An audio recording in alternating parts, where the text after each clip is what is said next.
এ ভাই কতক্ষণ ধরে বলতেছি ওয়াশরুমটা কই, ওয়াশরুমটা কই। এই কলেজের সবার কি কানের সমস্যা নাকি? এ নে ভাই, তোর স্লোগান তুই দে। কে রে ভাই তুই? এই গ্যাঞ্জামের মাঝখানে কই থেকে বই দিছিস? কে? আমি? হ্যাঁ তুই। আর তুই জানোস আমরা এই জায়গায় কিসের জন্য আন্দোলন করতেছি?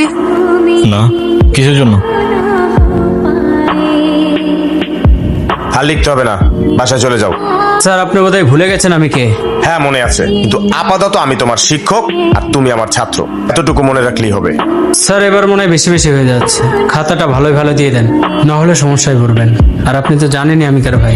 আফসোস, তুমি ওনার ভাই, নিজে নকল করে তুমি তোমার ভাইয়ের নামটা ডুবাচ্ছ। আর সমস্যা, শিক্ষকরা এমন হাজারটা সমস্যার সমাধান করে বলেই আমার মতো অমানুষগুলো মানুষ হচ্ছে। আউট। হাজারটা সমস্যার সমাধান করেন না, পারলে এই সমস্যাটার সমাধান করে দেখান। একটা শিক্ষককে এইভাবে অপমান করা হইলো, আর সেখানে তোদের কলেজ কর্তৃপক্ষ বা ছাত্র অধিকার সংঘ কেউ কিছু বললো না। So sad. চল, আমিও তোদের সাথে আন্দোলন করবো। আজকে আন্দোলন করতে হলো কলেজের পিছে, কালকে আন্দোলন হবে নাকি তার কোনো ঠিক নেই ভাই। কি হইলো? গতকালকের ঘটনার জন্য আমার আর কোনো আফসোস নাই। ওই একটা ঘটনার জন্যই তোমরা আজকে সবাই একত্রিত হইতে পারছো।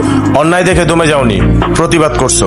মনে রেখো, 52 ভাষা আন্দোলন, 54 যুক্তফ্রন্ট নির্বাচন, 66 6 দফা, 69 গণ অভ্যুত্থান, 70 সাধারণ নির্বাচন এবং 71 বিজয় সহ প্রত্যেকটা জায়গায় ছাত্রদের অবদান ছিল অতুলনীয়। আর এই অর্জনগুলোই আমাদের অনুপ্রাণিত করে অন্যায়ের বিরুদ্ধে প্রতিবাদ করার, যার ফলশ্রুতিতে আজকের আমাদের এই ছাত্র অধিকার সংঘ।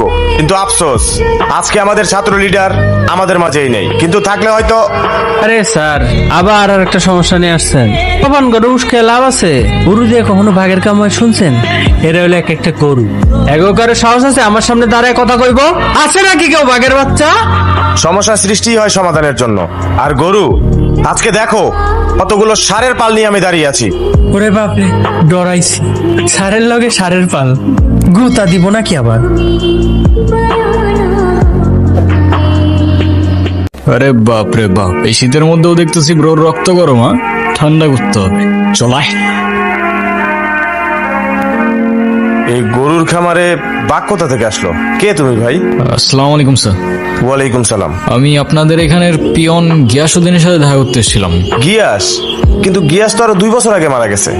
ও, ইন্না লিল্লাহি ওয়া ইন্না ইলাইহি রাজিউন। তো স্যার, ওনার কোনো রিলেটিভ বা কাছের মানুষ তো আছেন? তা ঠিক আমি জানি না, যাই হোক তুমি তাড়াতাড়ি এখান থেকে চলে যাও। ছেলেগুলো খুব ডেঞ্জারাস। এত কিছুর পরে আমার মনে হয় না ওরা শুধু শুধু বসে থাকবে। কিন্তু